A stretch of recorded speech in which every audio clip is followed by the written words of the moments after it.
We sucked! Holy cow. That was a bad performance tonight. Ladies and gentlemen, the Utah Hockey Club was not good tonight. I'm right there with you, Car Wash Channel. We sucked. It was a tough one. 6-2 in favor of the Washinton Capitals tonight.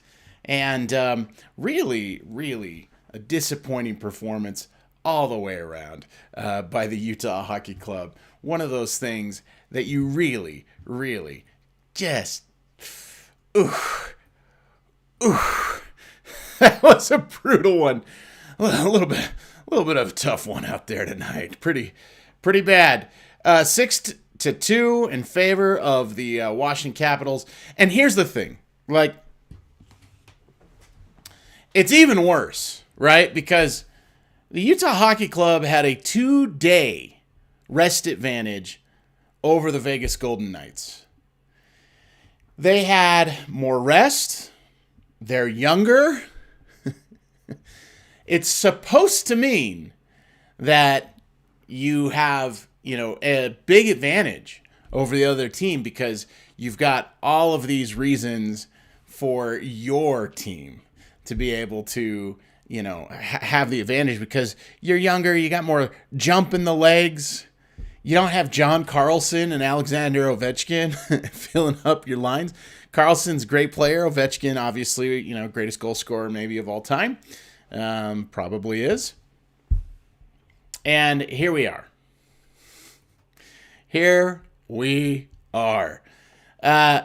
They lose. And it wasn't close. And it wasn't close at all. McBain gets the first goal for Utah Hockey Club, but then it just starts to go the other way. And on 5-on-5, at even strength, Dylan Strome, again, Maverick Lamoureux, that comes to bite you. They made a lot of excuses for him, but that was just simply bad execution. He was doing all the things correct up to the point, but it was really bad execution, really bad pass. It wasn't even close to the target that he was trying to get it to. So there was that. And then, it was like they weren't ready to, they weren't ready to play like Santino Marella in the Royal Rumble. I wasn't ready. They just immediately, Nick Dowd comes, scores the face-off. So 2 goals in 10 seconds. Just a really, really poor one there. And then they went on the power play, and Ovechkin didn't get any opportunities, but that's because Washington was smart about the way they were working it. And then eventually the power play ended, but while the man had come back on the ice, Ovechkin got the shot off and scored. Ovechkin scores again on the power play in the second period. Nick Bukestad gets kind of a hard-working goal off of a nice little cycle move, and then the third period, it just all went terribly, terribly. Brandon Duhaime and Potras get the goals for the Washington Capitals. So 6-2 on the scoreboard, and here here we go.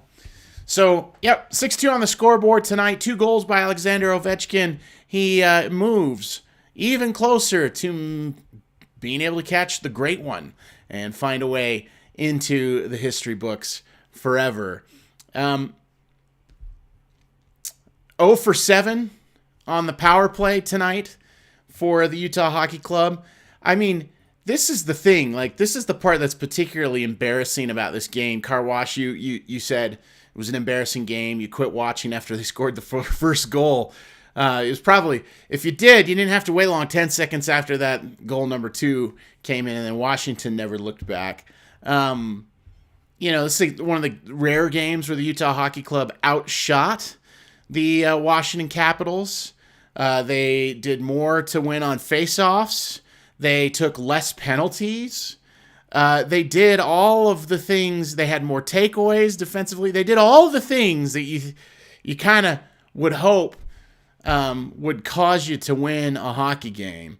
But it didn't happen. And here's the thing, that 0 for 7 on the power play, the power play was so bad that the lead on here is that we're not talking about Connor Ingram. and how terrible he was too. He had a really, really tough go. Look, those 4 goals that he had, the 2 Ovechkin goals, I mean, it's hard to stop those one-timers. Everyone knows that. Ovechkin on that left circle, a lot of goalies have been beaten by that. The Dylan Strome goal where he went behind and then hit it off the gear of Ingram and then kind of bounced it back into the net. I was pretty impressed with that effort by Dylan Strome. And again, he was put in that position by Maverick Lamoureux. And then again, Sergachev didn't, back check very hard. They gave too much space to Nick Dowd. The pass by Brandon Duhaime was really nice. And the next thing you know, they had another goal. It was like they weren't ready for it. But and honestly, that cross seam pass, one-timer, quick snapshot that went in by Nick Dowd, like that wasn't necessarily bad. So it wasn't one of those things where I thought that like he gave up soft goals, right? I did it feel like that way to you? Did you feel like Connor Ingram was giving up soft goals? At the same time, like he's playing some real bad hockey. 0.692 tonight. Save percentage. He faces 13 shots. He lets in 4 goals on 13 shots. On the season, he is like 6'9", or excuse me, he's not that bad. He's at 8'7", coming into the night. So that's going to go down. An average goalie at this level should be getting you about 90% of your saves. We are not getting that from Connor Ingram. But, he was getting just absolutely, bull rushed all night. The opportunities that came against him weren't good either. So it wasn't like the defense played well. It was pretty bad all the way around. And then Vejmelka came in and settled things down, but a couple goals were able to get through in that third period on Karel Vejmelka. He ends with an 8-1-8 night in his save percentage. So that's not super great either. Happy to see Jack McBain grab a goal, get into the dirty area. Same thing with Nick Bjugstad. Again, this team, we should talk about their offense and some of the things that their offense does, because there's so many things done by the Utah Hockey Club offense that it's so infuriating to watch what they do.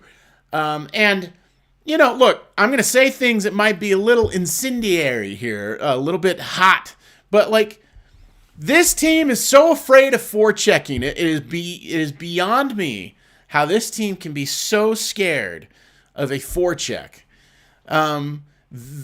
Watch all the kids. When they come into the zone, and it starts with Keller. Keller is the guy he's a young player too, but he's the captain of the team, right? He's the one that we need to be like him. They come into the offensive zone, they cross the blue line, and then instantly, within 3 feet of crossing the blue line, you see them try a cross-seam pass or a little drop pass.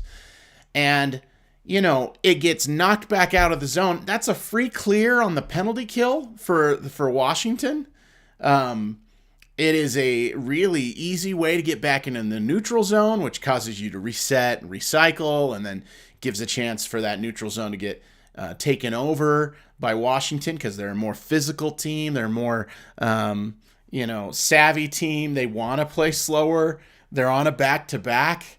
And so when you don't go deep into the zone, when you don't carry that thing, or you don't send the puck down low and then go in and check, like that is a recipe for disaster. And the problem is who's your forecheckers on this team? And that's one of the real issues. They have a bunch of sniping talent. Like Bill Armstrong has a lot of high-end sniping talent. A lot of players who can go out and really hit the net when they have a great setup for them. If they have a little space, they can really shoot. They can. That's one of the things that we've seen them do. But this is not a team that can control the zone in the neutral zone, and certainly not in the offensive zone. They have a lot of puck possession time, But what they're doing is they're not controlling the zone. When they go deep into the zone, which they don't do, they generate more opportunities because the puck goes deeper into the zone, the forecheck happens, defenders have to move, and you don't have, 5 on the dice crowding in front of the goalie, and now you have all the problems in the world of trying to find a way to get that stopped. And I just think it's a really, really crucial thing for us to consider. Let's take a look real quick on the season overview at this point of shots. I think it will help demonstrate some of the things that I'm talking about. One of the things that's really frustrating with the Utah Hockey Club right now is that in terms of driving play, there's a metric. If you're new to hockey, it's called Corsi, and it's Corsi 4. And these are all shots, whether the shots are scored as goals, whether they're saved by the goalie, whether it misses the net, or if it gets blocked. Okay? It's just all shots that you take. And there's a Corsi 4 percentage, which is basically this. How many shots are for your team versus how many shots you take against your team in all scenarios, and then you divide it.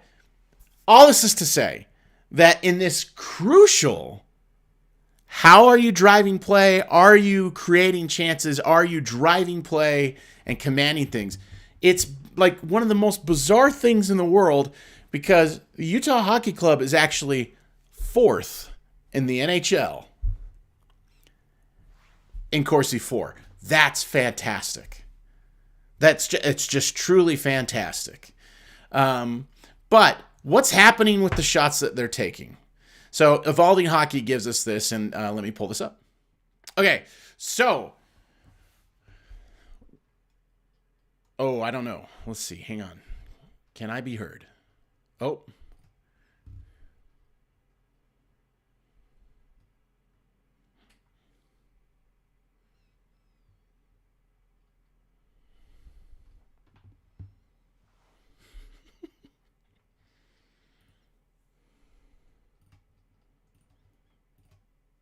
Okay, sorry. Little technical difficulty there, but here, let me pull that up again. I think it's a really interesting thing for us to take a look at, and we want to see this again. So, sorry. Let's try this one more time. Sorry about that.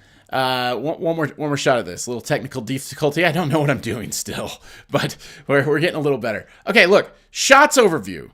This is a crucial thing that I want to just take a moment and take a look at for us, okay? So we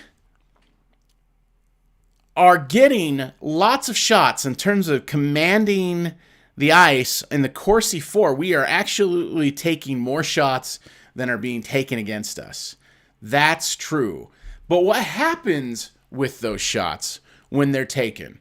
So first of all, 3.85 of them, 3.85% of our shots end up in goals. That's 21st in the NHL, bottom half of the league. How many of the shots actually get through to the goalie? 38.11% of all shots taken by the Utah Hockey Club get to the net. That is worst in the NHL. So it's the least threatening of any team in the NHL in terms of if a shot is taken by Utah, the goalie is actually going to have to defend the shot. It's almost 1 in 3, right? It's last in the NHL. Only 4 out of 10 shots, a little worse than 4 out of 10 shots, find their way to the net.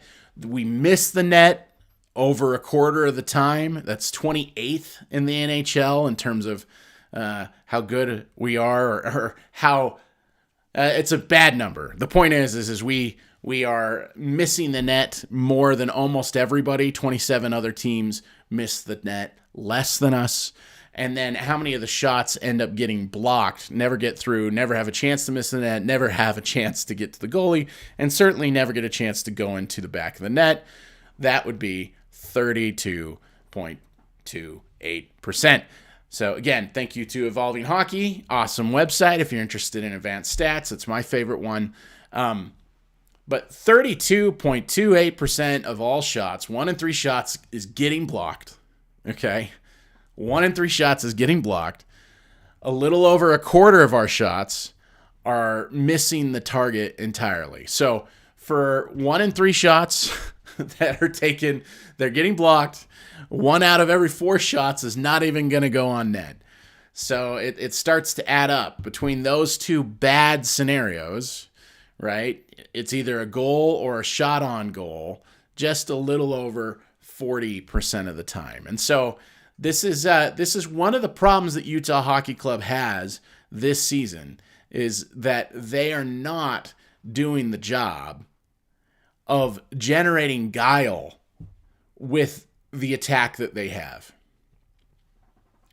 They're not doing the job of getting shots to the net that create genuine problems for their opposition. And, you know, that is all shown in their terrible power play.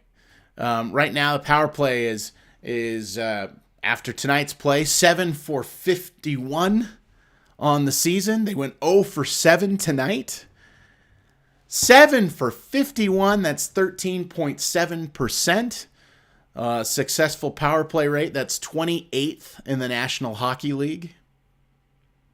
And so you have a group that supposedly is the skillful group that has this opportunity where you've got guys that have all these shots, right? Nick Schmaltz, oh man, he can shoot. No goals this season. You know, Clayton Keller, he's a 30-goal scorer every single season, right? He's going to just be this awesome goal scorer. He's not on pace right now to hit 30 goals this year. We've got Dylan Guenther, who started strong, but now it's been understood that you need to take away Dylan Guenther, and right now there's only one area of the ice that he's ever shooting from, which is, you know, at the top of the left circle, and his shot isn't as good as Alexander Ovechkin, which is what we saw tonight.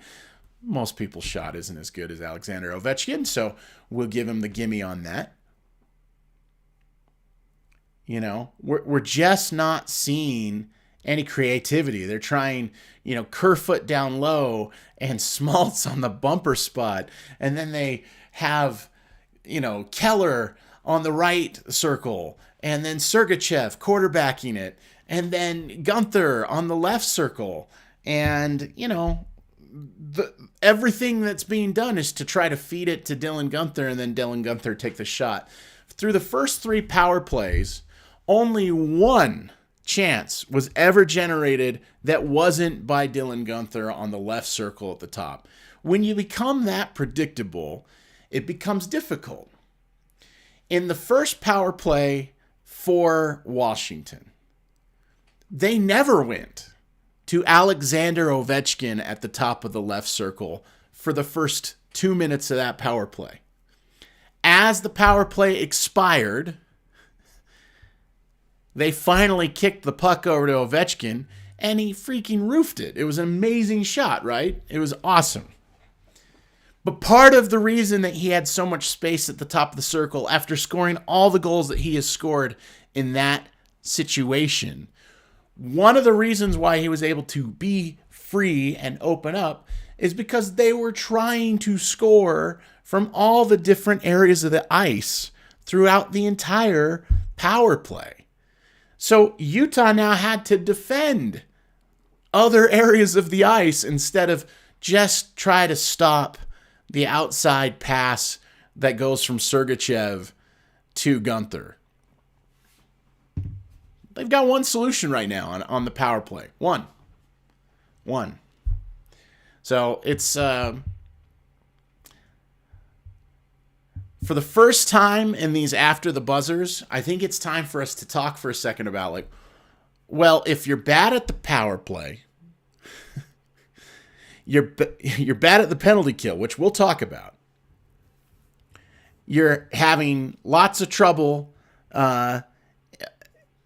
creating meaningful chances in 5-on-5. The other issue is, you know, one of the big advantages that supposedly Utah has is, boy, they can really skate. They have the opportunity to really skate up and down the ice, but they are not winning and having good enough success on breakouts to get through the neutral zone. and put teams on their back foot and create chances on the rush. Almost none of their chances on the rush. Again, Washington is an old team playing on a back-to-back. You have 2 days rest advantage. Why is Washington the team that gets all of the rush opportunities for which they score on? They scored 3 of their goals tonight on the rush. Utah's only going to score in the cycle because that's all they ever want to do. It's crazy. If you've got young guns and they're great skaters, why not try to get odd man rush scenarios? And part of what's going on is they're getting destroyed in the neutral zone. They're just getting killed in the neutral zone. I don't know what else to tell you. They're just having a really difficult time having any times where they're commanding that neutral zone and able to create for themselves really good opportunities against an older team like this. They need to play with a pace of play which puts them in a position to get easier looks on net, to drive to the net, to get pucks on the net, to try to get rebounds and get them going. But it's really hard to do that. You know, when you try to score on the cycle and when you have a bunch of players who score from the outside because no one's physically imposing, like that's a problem. Like Nick Bjugstad is playing tough.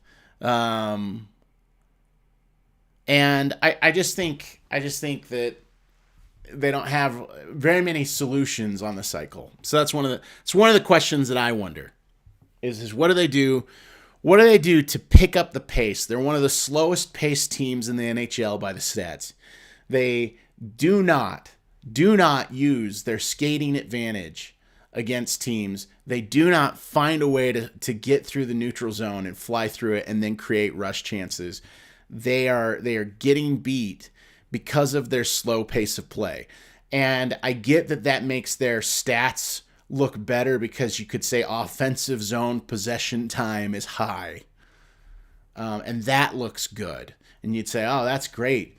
But it also just shows that, like, you know, they're just being so slow and they're not moving the puck and they're not crashing the net. It's a problem. Hope we all the game on this road trip. Yeah, listen, I think what you're trying to say there is that the coming road trip needs to get a little bit better. But this is a difficult road trip. Now, Boston is not playing well. They lost 5-1 to Columbus. A couple days to get ready to get out there. They're going to play on Thursday night at TD Garden against the Boston Bruins. We won the first contest against the Bruins. Bruins are not good either. I mean, the Bruins have the same problem. They're bad at killing penalties. They give up so many penalties, the Boston Bruins. And beyond that, they're not particularly strong on the power play either. So they, in a lot of ways, are playing similar to the Utah Hockey Club. The Bruins are not smart. They're bad at killing penalties, and they give up tons of penalties. It's like the Utah Hockey Club. They get on the power play, and they do not have many solutions for it other than we hope that our guy who has a really good shot finds a way at scoring the puck in David Pastrnak. So they start with Boston. They're going to go up to Toronto. Austin Matthews will not be in that game. I believe he's injured. They will then, is it Toronto next after that? I can't remember. It's Pittsburgh, excuse me. So Boston and then Pittsburgh and then Toronto and then Montreal. So like on paper, you look at that and you're like, the Montreal game's the one that you ought to get, but it's the last game of the road trip. And we've seen this team so far on the last game of their road trips that they've been on this season. They haven't won any of them. So for the 3 times they've gone on the road this year, the last game of the road trip they've lost. They lost to Anaheim. They lost the game at Los Angeles. They lost the game to Nashville. This time they're going to go to Montreal at the end of this 4-game road trip. And we'll see what happens there. But That should be a little bit of a difficult game. It'll be their third game in 4 nights against Montreal. I just don't really see it. The Toronto game should be real tough. Honestly, in a weird way, like this Boston game is the one that maybe they have the best shot at. So we'll see what comes of that. And then let's talk about the penalty kill real quick. So they're killing off 75% of the penalties. That's 26th in the NHL. That's 16 for 64 all season long. And at the same time, they're one of the 6 worst teams in the NHL on the penalty kill. They don't like. The thing is like when you're on the penalty kill, you would hope that you at least get like one opportunity every a couple games where, you know, there's a pass that gets loose and then you have a chance on the breakaway and you get a chance on the breakaway shorthanded. This team has not even come close to scoring a shorthanded goal. They are nowhere near scoring a shorthanded goal 18 games into this thing. So they are not, they definitely don't have the power kill type thing that can happen occasionally for teams. They are definitely struggling on the penalty kill as well. They've given up 16 power play goals. They're giving up almost a power play goal every single game that they play at this point. It's just not something that's really working for the Utah Hockey Club. So, what do you do when you're bad on special teams? What do you do when you're bad on both sides of the special teams equation? It's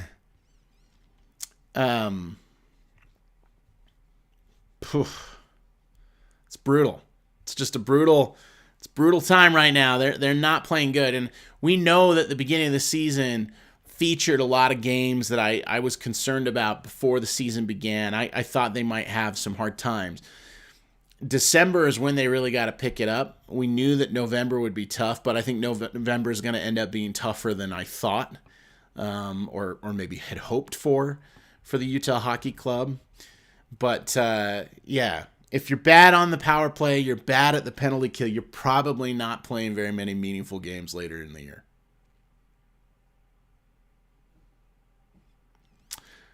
You got to be good at one or the other. You got to be good at offense or you got to be good at defense. And on 5-on-5, it's great that they're doing so well in terms of generating so many opportunities. That Corsi 4 percentage, to see them 4th in the league in that's usually something that you can count on as being a predictor. But again, like we covered, the quality of shots that the Utah Hockey Club is generating, the looks that they're getting right now. A lot of times we aren't getting the puck even to the net. Almost half of our shot attempts, it's over half of our shot attempts, almost 60% of our shot attempts never even make it to the goal. They're either off target or they just simply get blocked. And so the quality of the opportunities, the chances that we are generating are just not strong enough. They're not in areas that should be scary. It's to the outside. If you're a goalie, you'd rather have 20 feet to react to the puck than 3 feet to react to the puck. And again, I'm not sure who's supposed to go into the front of the net. Allegedly, this is something that Lawson Krause does. Or Nick Bukestad. Or it was something that we saw from Barrett Hayton earlier in the year. Jack McBain could potentially give you that. But man, oh man, oh man, oh man, oh man. It's rough. It's rough out there right now. They're not playing good hockey. And they are not. So, I guess I'm burning everyone. Like, congratulations to Bill Armstrong on getting guys who have a lot of talent. You've continued to draft guys who potentially have high-end talent. Gunther, I still believe in. I think he's a great prospect. Believe in Logan Cooley. Think he's a great prospect. You got a guy like Michelli, who was a deeper draft pick, and he's kind of worked out. He's an interesting fit. He's kind of a hard player to figure out where he should go, where he belongs. I definitely think you'll see Tyranny the head coach. I think he's definitely going to mix the lines up again, searching for something and hoping that something can come together for this team. Carconi scored way more goals last year. He has yet to kind of get in a groove and find the net. He had 20 plus goals last year playing on the fourth line.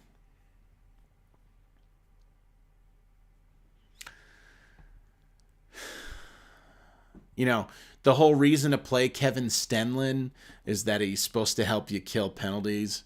And, the first unit on the penalty kill, I think, is pretty good. It'd be interesting to take a look at that. If he's doing any better than the second unit on the penalty kill, is maybe we're bad on the penalty kill with their second unit instead of the first unit. But my gut tells me that's not necessarily true. So I'm not totally sure what we're supposed to be getting here from this team at this point, other than if the point of this team at this point is, and you see it when I watch the broadcast, you see the commercial, the promos, it's Bill Armstrong, and he's saying, we're looking to rebuild this team. We got to build it through the draft. We got to rebuild this team through the draft. Well, we've drafted a bunch of guys that are high-end talent guys. We haven't yet had anybody come into the team that is kind of a tough player who's ready to, where's our Tom Wilson? You know what I mean? We re-signed Spicy Tuna for 3 years at $1 million a year to be an enforcer. And, that's an enforcer that nobody's afraid to fight. So what are you, an enforcer? Like, nobody wanted to mess with Tom Wilson. Lawson Krause didn't want any of Tom Wilson. Like, Tom Wilson, when he went after Krause, he was looking for a fight. And he's like, well, Krause is the biggest guy over there. Let me try that. He's the biggest one, right? It's the fairest thing for me to do. That's not what happened. Jack McBain decided to fight with him near the end of the game just to say, hey, we're not... We're not going to allow you to come in here and bully us like that. And then he fought him, and then he lost that fight. So yeah. Yeah. Everything wasn't good. And I'll tell you the other part is like, again, if the point is this, is that, but you draft T.J. Ginla, and again, if you're taking top 10 picks, you do want to take guys that can really score the puck. You know who can score the puck, though? Here we go. I've been sitting on this one for a little bit. Like, Matvei Michkov, right? From the Philadelphia Flyers. He can score. And he was taken with like the 8th pick in the draft. And the 7th pick of the draft was taken by Bill Armstrong. And he took Dmitry Shimashev, who's still in Russia and in the KHL. Part of the understanding there was that, we should be afraid of taking Matvei Michkov because he may not come over to the NHL. Of course, he's here this year. Dmitry Shimashev may be over next year. But he plays for a team in the KHL, which is a very good team. And, he's only going to see, like third pair minutes over there in the KHL. And so, I don't know. He's probably got an AHL season coming next year, and he certainly isn't going to be Matvei Michkov, who's going to win the Calder Cup, the Calder Trophy this year, and will be Rookie of the Year. So that wasn't a good draft pick. It doesn't matter what Dmitry Simersev becomes. I promise you, he will not be Matvei Michkov of the Philadelphia Flyers. I think that. I think Michkov has more points, more goals to this point of the season than Dylan Guenther. So I just think, anyway, the point is that they don't have pieces that blend now. They just have a bunch of kind of skill and potential. And in order for this team to kind of get there, they're going to have to decide to make some trades. Because I don't see the blend coming in all the way, if that makes sense. I don't see the chemistry between the players in terms of style of play and having a guy that can do all the different things that you kind of need on the ice. I don't see very many people who are interested in being two-way players. Certainly, one of the problems they have in the draft is, man, they need to find a goalie. They need to find a goalie. Michael Hrabal is playing at UMass this season. Yeah, and he's not necessarily crushing it, and I don't know if that's because he's got a terrible blue line in front of him as well, although there's belief that Michael Hrabal may be good. There's we will wait and see. I don't think that Velada, who is the goalie at the Roadrunners right now, is going to be anything that's much more than what we're getting from Vejmelka or Ingram. So they need to find some goalies. They need to find a tough, like Selke, like defensive forward who's a center.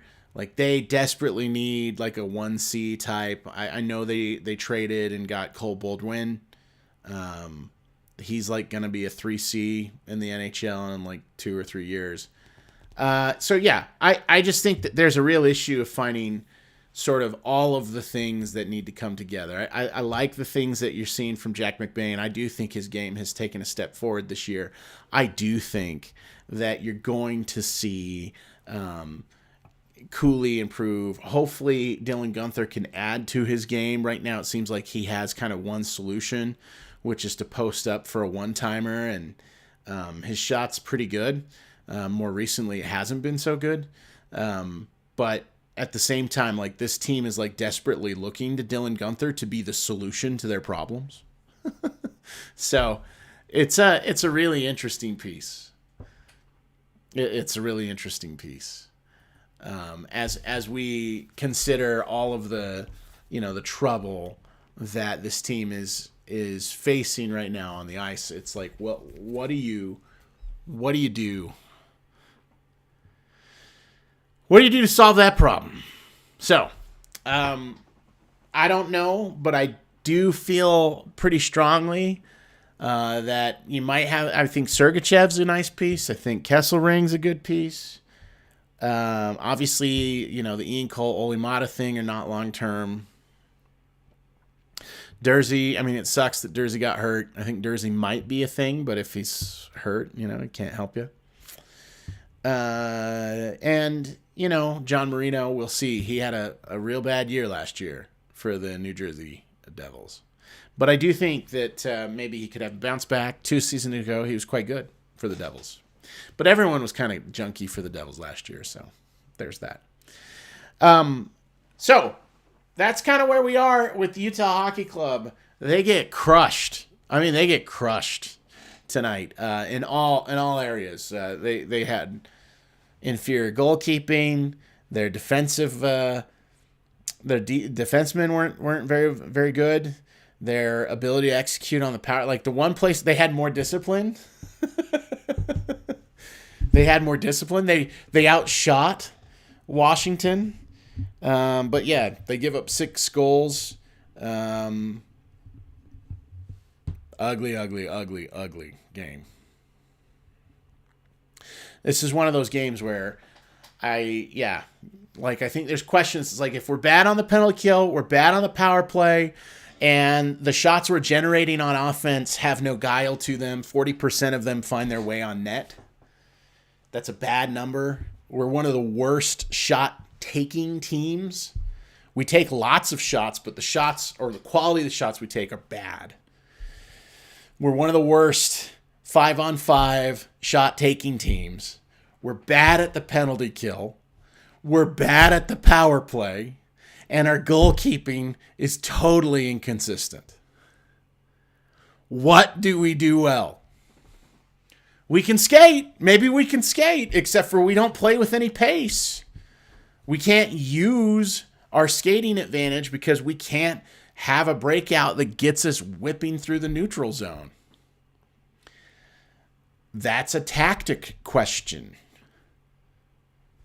So I think the coach and the coaching staff need to be questioned pretty seriously. I know everyone loves the Bear. I like his French accent very much. I'm a big fan of French Canadians in general. And I think that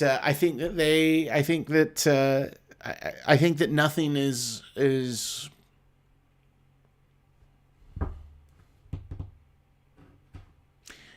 I think that nothing is working right now. If you were to look at it and you were to say, like, what are the things that we're feeling great about tonight? And I get it. It's hard when you have a real crappy game and it's a bomb to be reasonable. At the same time,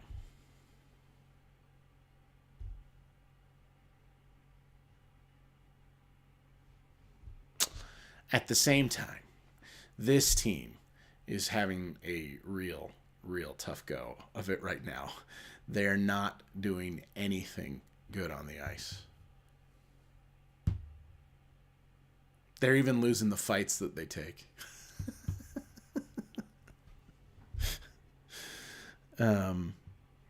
So, okay, that's it. Thanks for that. But it's worth talking about. It's worth thinking about. It's worth beginning the discussion about, what are we evaluating? Because here's the thing: if they're bad at everything on the ice, do we feel like we're getting better?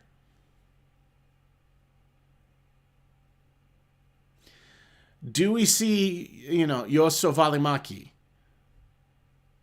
making steps forward? Is Maverick Lamoureux not going to the box constantly? Tonight he did, and it cost us. He made a pretty big turnover, which led to a rush and a goal. It was not a strong night for Maverick Lamoureux. Michael Kesselring, we need to see him continue to take step forward and doing things which helps the team to be able to elevate and get to a place that's better. And I think of anybody, if I was the coaches, I'd be like, well, look what Kesselring's done. Look at what's happening with Kesselring. We're developing him. It's coming along. It's going great. Believe us, please. But are any of the other players... is anyone happy with Logan Cooley and where he's at right now? Or, because he's struggling. He plays hard and he has moments where I love what I see from Logan Cooley. But at the macro, for what he's done in terms of point production on the season and the way he's affected games and, where we've had games and we're like, that's the first star of the game is absolutely Logan Cooley, best player on the ice. So there hasn't been a game like that.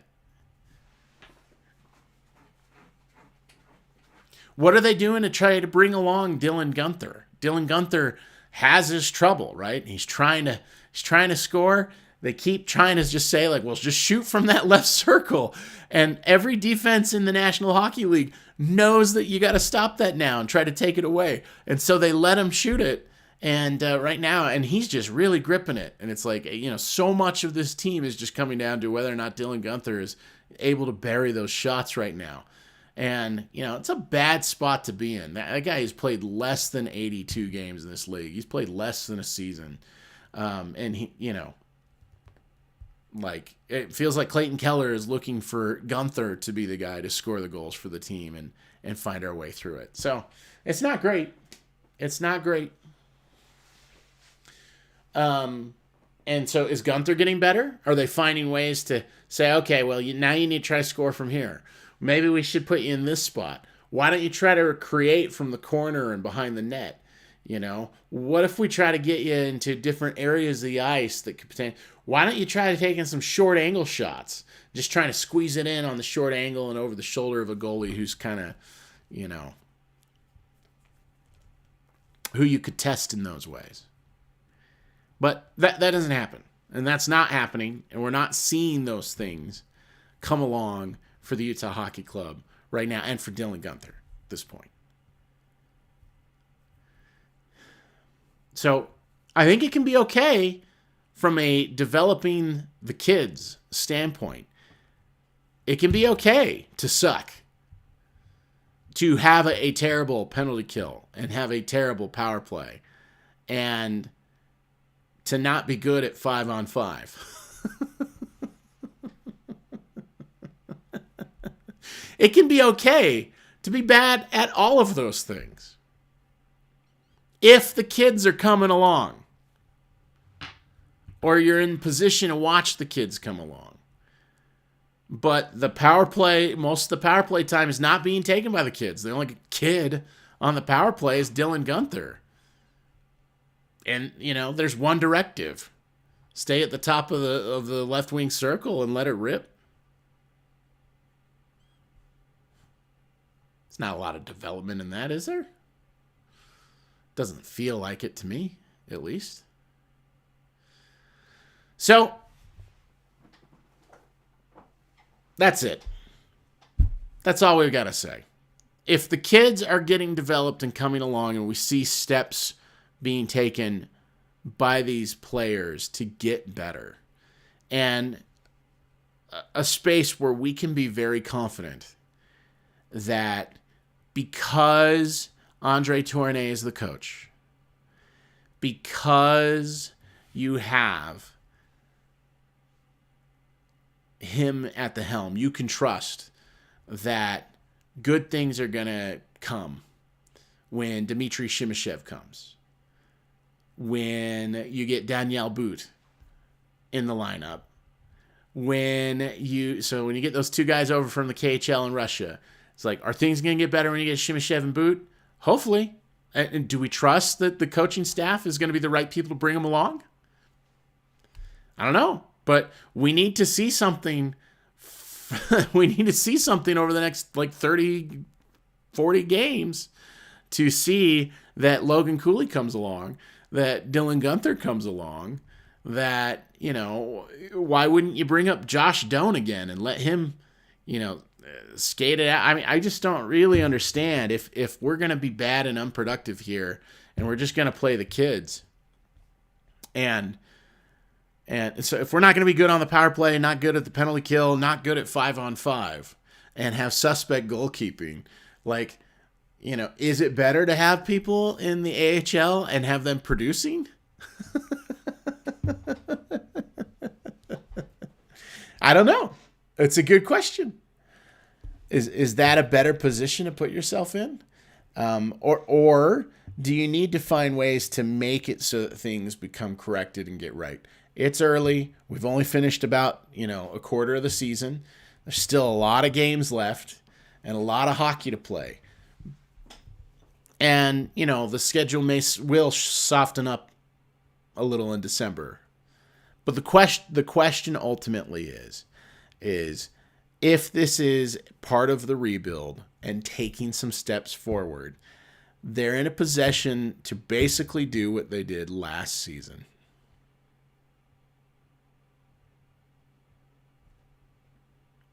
And that's miss the playoffs and put yourself in a position to draft, in the top 10. And, maybe you can pick up yet another asset that, can go to work for you. And you get the best player you possibly can in that scenario, unless you choose Shimashev over Michkov, then you blow it. So, I don't know. It's one of the hardest part about, trusting the process of a rebuild is that, you've got to nail it. It's one thing if you have the top pick and you're able to get Connor Bedard or Macklin Celebrini.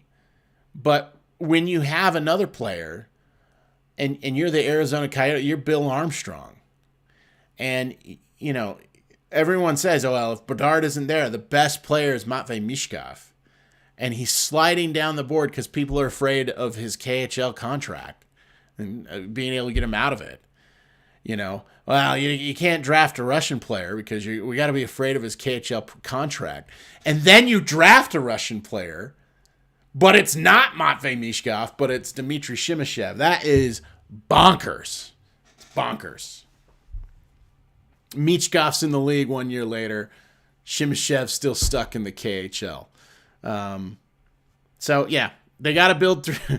They got to build through the draft. They got to build through this year, and we got to see the kids taking a step forward. Again, it's hard to remember 20 and 21 years old for the two most important players on this team. Kesselring, I think, is like 23, but he looks like he might be a really great NHL blue liner for many years. Who can bring you a diversity of things as a defensive player. And then obviously, they went and grabbed Sergachev, and, I think that he's a great piece. And, Keller is on this squad. His contract will become more attractive as the salary cap continues to go up. Elliot Friedman saying that it's going to continue to go up. If you pay attention to him on Twitter, if you're a new hockey fan, Elliot Friedman's like the Woj of the NHL. So, okay, that's it. Thanks for tuning in to tonight's episode of After the Buzzer. My name is Keith Schertz. I run Hive State Hockey. I would sure appreciate it if you decided to subscribe to our channel tonight. Give us a little thumbs up on the video. Tonight, we will be back on Thursday following the game against the Boston Bruins. Have a good night, and congratulations to the Washinton Capitals for their dominant 6-2 win over the Utah Hockey Club.